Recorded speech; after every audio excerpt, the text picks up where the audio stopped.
Good to go. Okay, I call the meeting to order. We have a quorum, Director Williams, Director Gray, and myself, President Deere. Are there any other board members aboard? Not yet. Okay. I don't have an agenda in front of me because I didn't get one, but what's next, Madam Secretary? Thank you, President Deere. The next item is public comment. Do we have any members of the public that are online that would like to address the board at this time?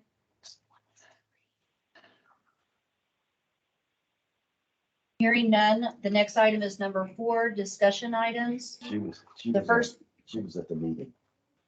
The first item is the Metropolitan Water District Pure Water Southern California Program Update by Bruce Chalmers, Project Manager, and John Bernarski, Chief Engineer and Group Manager of the Engineering Services.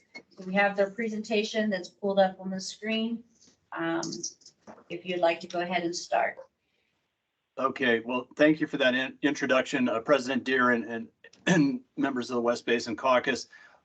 Yeah, we're going to give you an update on the Pure Water Program, but I just wanted to note that in the absence of Adele and Devin today, we have several other folks from Metropolitan here. I can see Brad Coffey, Steve Arakawa, Shane Chapman. So if there's any questions that might come up, that I cannot handle myself, these folks are more than happy to step into the breach, so to speak. But we've been making quite a bit of progress on the Pure Water Program. You'll recognize the new name for the program. That was just announced at our last board cycle in June. What we'd like to do today is review some of the most recent accomplishments. We have a number of technical studies that have been ongoing and completed in support of the programmatic EIR process that we're going through. We also had the opportunity a week or so ago to talk to our general manager about the opportunities for some early start activities and also the possibility of making some early deliveries of water for the program ahead of the planned 2032 online date for the full program. So Bruce's presentation is going to cover all of that, and we'd be happy to entertain questions after that. Bruce Chalmers is our program manager. He's been with the district for almost 3 years, I believe, and comes to us after a very successful career in the consulting industry in which he's worked on a number of projects that are very similar to this one here. So without further ado, I'm going to turn it over to Bruce to kind of take it away. Thank you. Can you all hear me? Yes. Okay, next slide, please. Yes. You can go to this, yeah, that one. So as John mentioned, we're going to tell you a little bit about our name change and then go into some of the coordination activities, including some ideas to accelerate the program and why we would do that. And then just some details on some of our treatment conveyance environmental teams. Next slide, activities. So the first thing is our program name. Regional Recycled was always supposed to be a temporary name. So as we get into our CEQA phase documentation, we had to have an official name. So Metropolitan did a process to look at alternative names. We came up with a short list, had some external focus groups give us some input, and the final decision was Pure Water California. So that is the name that we're using. There's a number of other Pure Water programs, but they're all kind of designated by what region they are. So we have Pure Water, which is essentially the type of water we're going to create, and it's really all for Southern California. So you can just see some of the logos and things that we're putting together to use in our presentation. Next slide.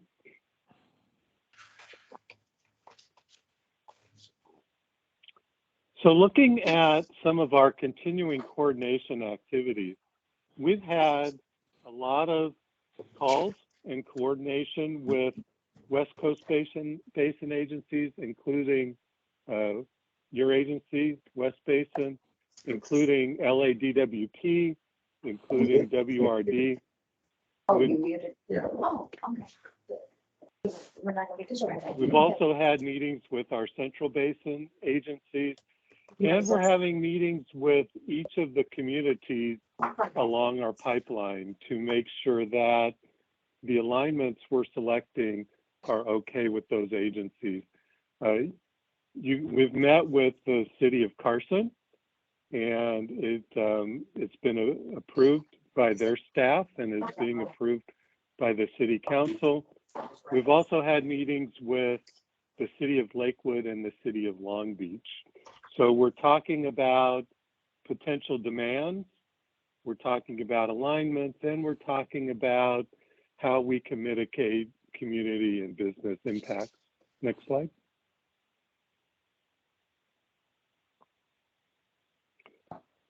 So one might ask, why are we looking at accelerating our programs? Basically, there's a number of reasons. The first one being our current schedule shows the program being online in 2032. That's a fairly aggressive schedule, so we're looking at ways we can reduce the overall risk to the schedule. There's also a number of state and federal funding opportunities that we have to have worthwhile work to be able to obtain that funding. The federal funding was in the infrastructure bill that was passed, and we're waiting to hear if the state has approved some funding for our program as well. And lastly, because of the drought, there's a desire to provide water earlier than 2032. So we're looking for ways that we can deliver water somewhere in the 2028 timeframe, at least for some of the water. And so we're looking at two things: early delivery project to deliver water by 2028, and early start project work that we can start earlier than our CEQA approval in 2024 to help take some of the risk off the overall schedule. Next slide.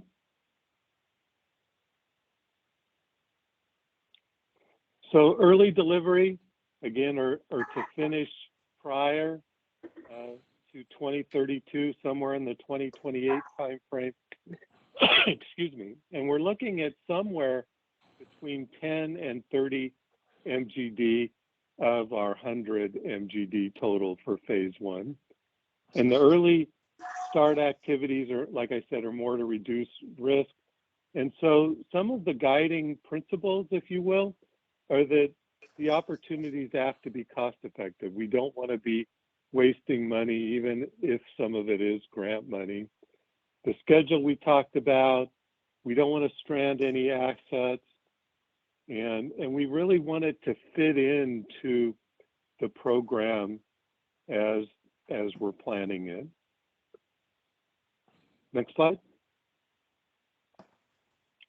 This slide shows some of the projects that we're looking at for both early delivery and early start. So the projects you see on the left are some of the facilities that will become permanent, but they would have an earlier completion date than 2032. So there you see 30 MGD of treatment, and we're looking at about 6.5 miles of pipeline to basically serve some of the demands in the Carson area. And that would include some deliveries to LA County Sanitation District, LA DWP, West Basin, and potentially WRD as well. And then the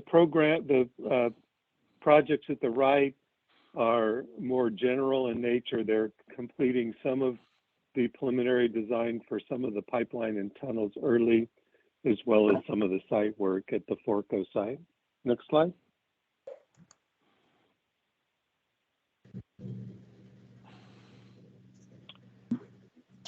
So turning to some of the team activities, looking first at the AWT, we're providing data for our CEQA technical analyses, and we're looking at what it will take to do direct potable reuse in the future. So those regulations will be out in 2023 final, but even just this last week, there was some movement by DDW on responding to some of the questions from their scientific panel. So we're looking at things like doing some pilot testing and looking at what other kind of research we need potentially to implement DPR from a metropolitan standpoint. We did a memo that looked at distributed recycled water treatment plants as well as centralized sites, and that was presented in our last E&O update on June 13th. Next slide.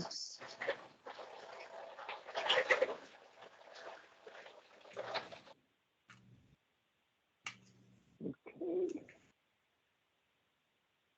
Hold on just a second. I'm having video troubles. I'll be right back. John, could you do the next slide, if you don't mind? I sure can. So one of the technical studies that we undertook as part of the CEQA process was to take a look at whether distributed treatment, instead of combining everything down at the joint plant in Carson, would make some sense to the overall program. We took a look at whether it would be feasible to locate some junctures in the county's collection system that would be suitable for building some smaller advanced water treatment facilities. So we looked at, we had our consultant do a study. They found that there were 3 potential sites, but ultimately the finding was that the centralized treatment is still the recommended option. That if we were to move off-site with some smaller plants and build those out, we'd have a great deal of difficulty finding properties that we could obtain. And then just the cost of mobilizing on a new site and getting basically a greenfield project built on these remote sites was going to be very, very costly. So the conclusion from the study was stick with the centralized treatment down at the joint plant in Carson. Bruce, are you back? Yeah. We'll go to the Next slide. Next slide. Okay. And so, John, is it the treatment plant site evaluation, or did you just finish that? Yeah, one? no, it's the alternative treatment plant evaluation. Yep. So we looked at, there were some questions raised in some of our previous quarterly updates on the suitability of the site, the Porco site at the Joint Water Pollution Control Plant. So we did a thorough evaluation of alternative sites, similar to what John just described for the distributed treatment. But in this case, we were looking at approximately 25 acres. And you can see 4 of the sites that we identified at the bottom, along with the Porco site up at the top, kind of on the east side of the joint plant. And what we found was that there were a number of sites, but most of them were located quite a ways away from the backbone pipeline facilities, a ways from the joint plant for residuals management. And some of them didn't have any better environmental considerations than Porco. So what we determined was that there were really no viable alternative sites within the 5-mile radius of the Joint Water Pollution Control Plant. Next slide. So looking at our CEQA activities, our CEQA team is doing a lot of studies to look at the resources, to look at the plants along the pipeline, and all of the other type of studies that need to be put together to prepare CEQA. And the notice of preparation will be out sometime in the fall, probably late September. So that's kind of a milestone that all these studies need to be prepared for, so that we can give a really good description of the work that we're doing. We've had discussions with the city of Carson and Long Beach and Lakewood. The facilities at the right, the yellow line, is the pipeline alignment that we've agreed to with the city of Carson, both with staff and their mayor, and the council meeting, I believe, is tonight. And as we've already talked about, we've identified early start projects, and we're also looking at some of the recharge facilities, mostly in the Santa Fe Dam area up in Irwindale at the top, the north part. Next slide.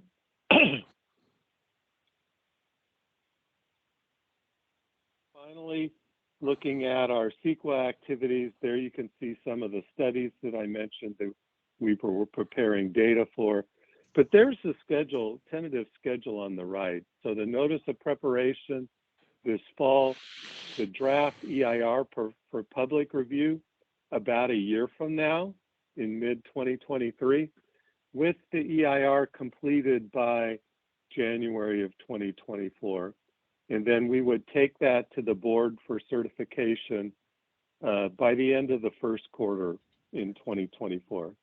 Next slide. And now for our last slide, other things that we're working on. Everyone wants to know how much it's going to cost, especially how much it's going to cost them. So we are in the midst of working on a cost of service analysis where we're updating the capital and O&M costs, and then finance will put that into their model and look at a number of different ways to pay for it. And then we'll planning to have meetings with member agencies sometime in the fall. So those would be workshop and discussions to talk about the program and those rates with the member agencies. Then in December, we would like to go to the board to capitalize the program. So to have a board action that would make the program a capital program rather than O&M like the current CEQA phase.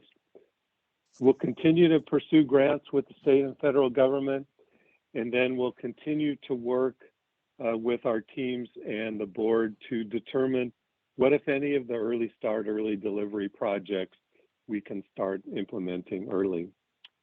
And that's our last slide, and John and I are here for questions.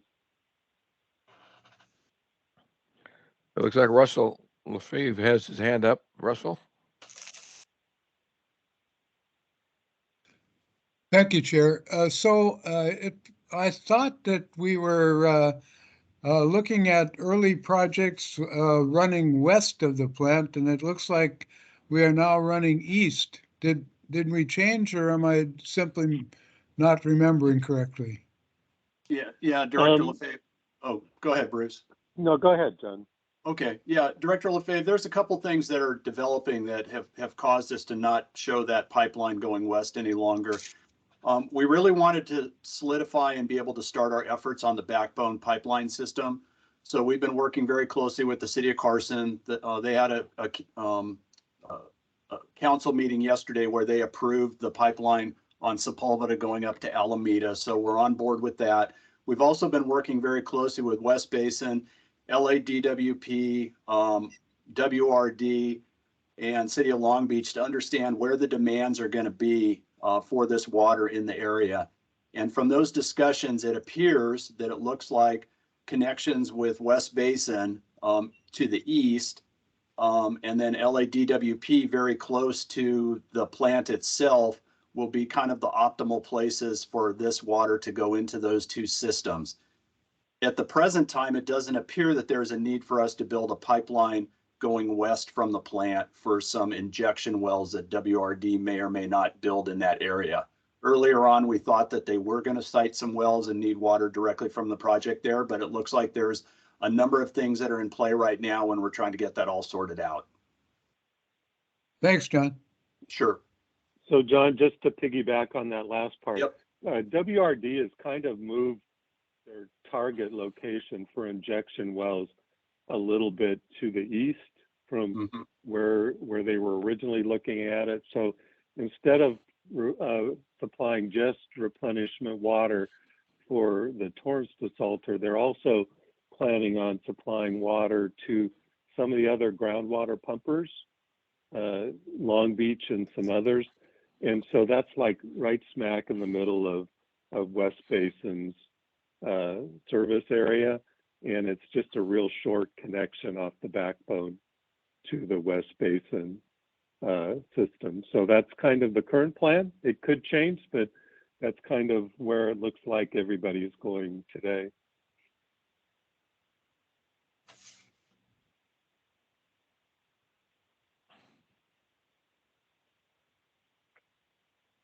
Any other questions? Well, this is Greg Reed, General Manager, West Basin, and I arrived here a little bit late, but I just want to applaud the team here for a wonderful presentation. And of course, we're all excited here at West Basin for what the future may have in store and the opportunity to partner up with West Basin, with Metropolitan on pure water Southern California. So kudos to John and Bruce. Thank you. Mr. Chair, Yes. Go ahead. I just want to echo, yeah, thank you. I just want to echo what our general manager said, and thank you to the two of you for the presentation this morning. And it's always good to let member agencies know what we're doing, because we are in collaboration with making sure that we do have reliable water for the region. So thank you. Good presentation. Let's go on now to item 4B, the Conservation Outreach Campaign update. Hi, this is Sue Sims. I'm going to share my screen here. Great. Well, thank you, President Deere and board members, and thanks for this opportunity. I don't think I have to tell you how much has been going on with our conservation advertising and outreach campaign. And what I'd like to do today is to walk you through a few of the highlights, and then if there's any questions or follow-up, I'd be happy to do that as well. So this spring, as you all know, we all saw how quickly the drought condition worsened, and that sort of compelled us and our board and our management to do a number of things to step up our efforts to reduce water use in the area. One of the areas where we've been most successful is with media coverage, radio, TV, online. I mean, you can see not only local outlets here, but national and even international English, Spanish-speaking outlets. It seems everybody's interested in drought and telling that story, which has been great for us. We estimate that in the last 3 months, our story's been told over 90 million times in Southern California, which is pretty extraordinary. And because of that, I doubt there's very many, if anyone in the region, that isn't aware that there is a drought. So our job is really that call to action to get people to take the steps that they need to. Our board also Hello? Oh. Our board also recognized that, and in addition to the earned media, which has been incredibly helpful, authorized $3.5 million for last year, as well as for this year and next year, for an advertising budget for the paid media. That campaign, this year's campaign, actually starts this week, and we'll be focusing on TV and radio, outdoor, print, influencer, and a lot of digital tactics. Social media and Google search are ongoing, so those will always be part of our media mix as we kind of sequence these others to address our budget issues and timing issues. But a couple of things I wanted to mention, apart from the traditional, I always have to, whenever I say traditional YouTube, I have to laugh because it's so far from traditional for me and my generation, but it is certainly the way that a lot of people are getting their information now. So YouTube, obviously connected TV, streaming platforms like Roku and Netflix and others. But I want to mention a couple of the unique activities we're exploring. We've got a media consultant that's helping us with in-app game advertising so that we can gamify a water-saving message. And when they were describing this to me, they say, like Southern California Edison did with their squirrel character. I was like, okay. But my staff was nodding. They knew what it was, and they knew what a successful way that was in reaching a younger demographic. The digital buy is also going to include some influencer marketing opportunities where we'll feature some music and lifestyle personalities, people that are well-known generally, and certainly within those spheres of influence about the importance of saving water during a drought. We're doing a lot of advertisements in grocery stores, convenience stores, especially traditionally Latino and Chinese stores. Also gas station pumps and EV charging stations throughout our service area. One of the things we're going to be doing, and we'll get out to you and your member agents and your PIOs shortly, is a GIS map of all the outdoor locations. And we'll make that available as soon as that's ready. But one of the ways we wanted to start building this campaign was with the research. So we've done a couple of polls of Southern Californians in the last couple of months. And actually the state just completed a statewide poll that's showing much the same. And kind of the bottom line is that this isn't a top of mind issue for people. And I don't think that's probably a surprise given all the things that are going on in the world these days. But once people do start talking about it, they are very concerned about the drought. This was from March, and 82%. I have to imagine that's only gone up with all the attention on it. And perhaps most encouraging, that 60% said they could do a little or even a lot more to conserve water, which is really good news to us. And that about 3/4 said that what they wanted to hear, what they thought would be most impactful, are kind of the easy and the simple things that they can do to save water. So that's what helped inform our campaign. And our regional campaign that's going on right now is this tip-based campaign, which has a couple of things I wanted to point out here. Obviously, the tips on the left, some ideas for how people can save water. But one of the things that I love about this campaign is it's really a perfect canvas to salute water-saving heroes in ways with new faces and reflecting on our many cultures and diverse communities in Southern California. Some of these are metropolitan employees, some are people that have been recommended, and we actually reached out to our member agencies to recommend people from their communities, and I'm very pleased to say West Basin was the first of our member agencies to recommend one of your customers, and this is Anna, and she's being prominently featured in a lot of our advertising, and you'll see West Basin's logo is also on this ad, so thank you for that.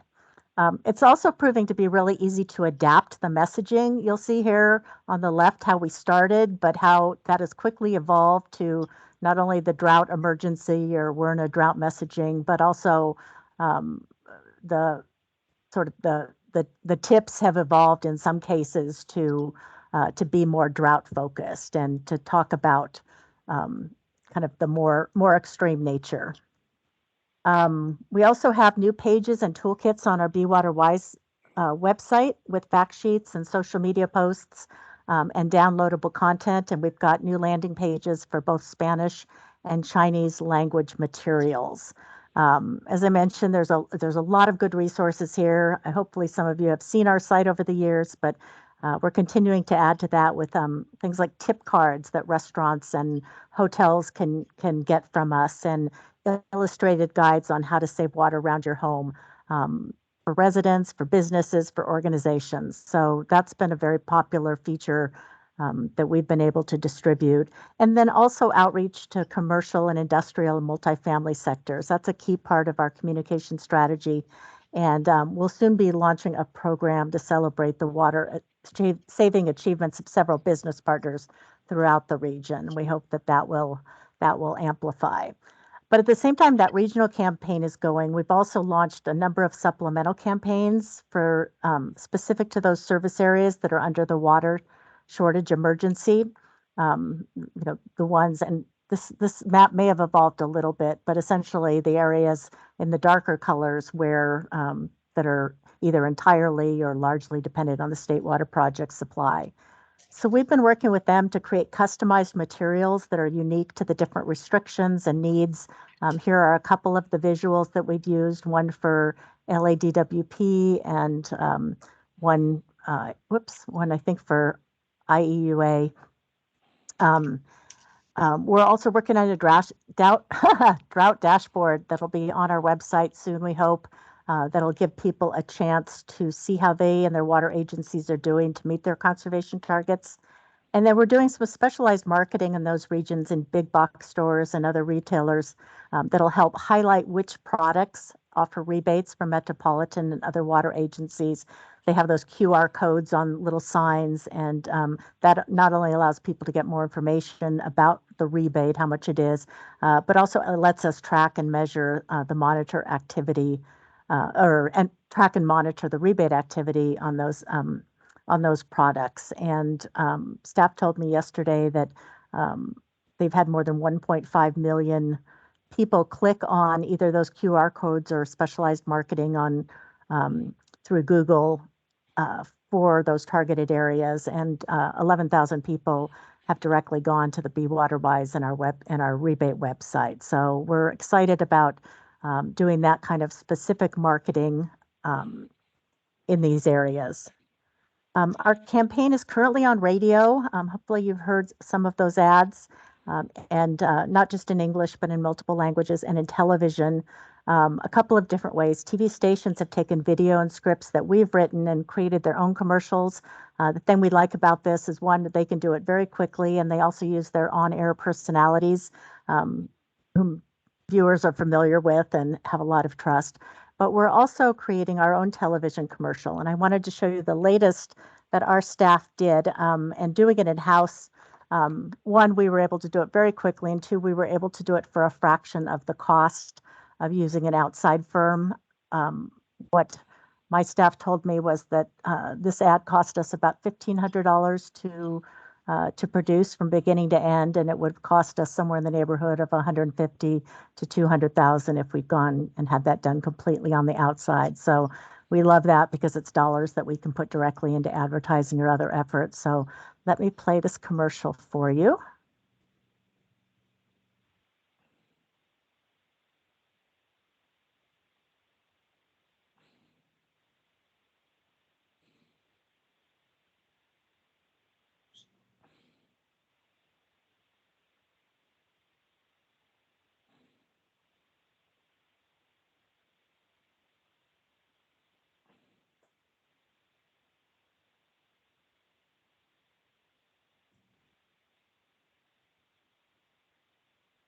So we love that. That's one of several that that one obviously is completed.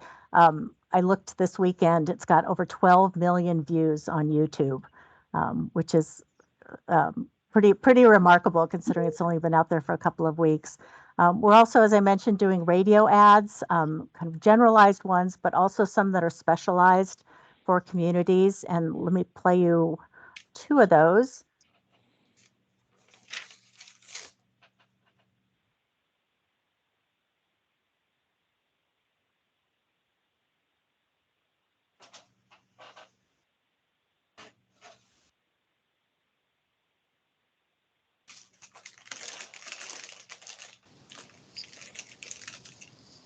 Sue, I'm not getting audio. Not sure if others are hearing audio. You're not? No audio. Were you able to see the TV commercial and get the audio or not? We could That's- see it. We didn't get the audio, but That's you right. get the gist. Well, I'm not the. That's interesting. We were rehearsing this morning and it was working. Well, I apologize. And I would. Somebody has. Sue, this is Shane. Unplug your headphones. Should we try that? Try that. Okay, let's try that. Let me turn, that is really interesting. I'm sorry. Let me see if I can turn my volume up here also. Okay, let's try this.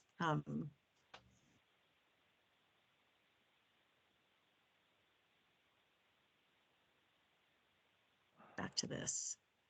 Okay, let's try this.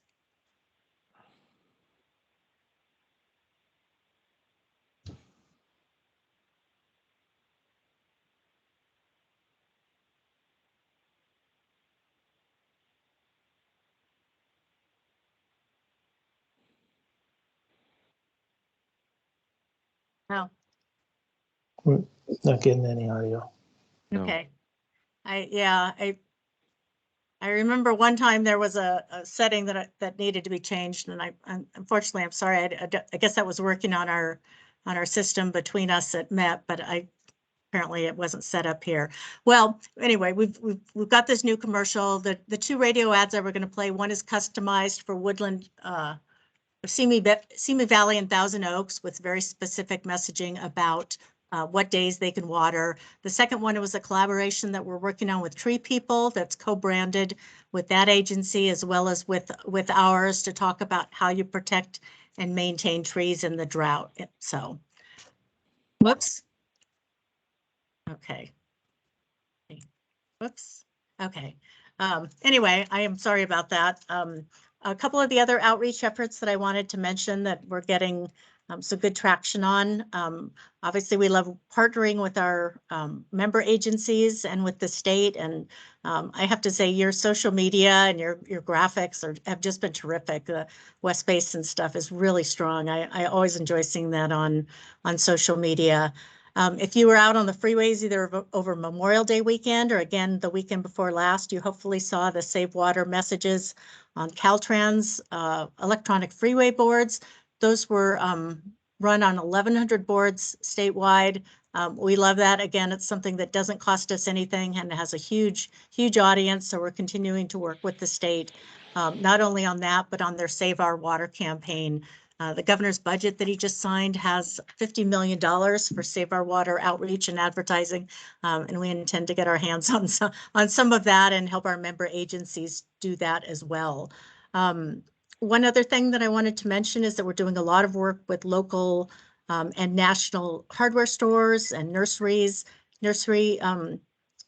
partnerships, Armstrong Nursery, Ace, True Value, Lowe's. We're working with all of them now to try and feature water efficiency messages in their garden and landscape and appliance sections. And then finally, we're ramping up our efforts in the classroom. We know that young people are great ambassadors for these kinds of important messages. So our education group has been meeting with your education coordinators and those of the other member agencies to work on new programs and programs we can expand this coming school year about recognizing schools for water saving and pledges, co-branding some new curriculum, and then using scouting badges for water conservation, as well as in-person festivals and workshops that we can help sponsor with local agencies or community groups. So that concludes my presentation and an overview of the programs and projects that we're working on at Metropolitan, and I certainly would be happy to answer any questions.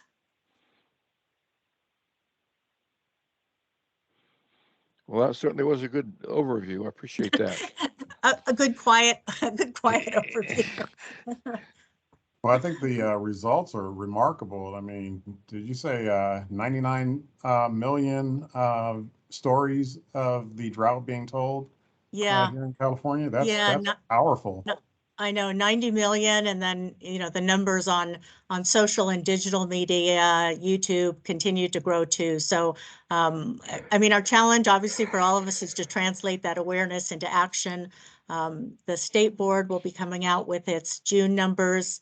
I understand in the next several days, and I don't have details, but I do know that what I have heard is that those are looking a little bit more encouraging. So we certainly want to make sure that we're keeping that message out there and that people are taking it seriously. That's fantastic. You answered the question that was in my mind. How are the numbers looking? Yeah, well, the ones that we're tracking at Metropolitan also are showing good progress, and statewide, which is where certainly the governor's attention has been focused, have not been great, but those were early on, and I don't know that people quite understood the magnitude of the drought, but I think we've Metropolitan, West Basin, the other agencies, and certainly the state work has I think been a good wake-up call, and I'm hopeful that those numbers continue to look a lot more positive, and we can get through the summer and into the next year and go forward from there.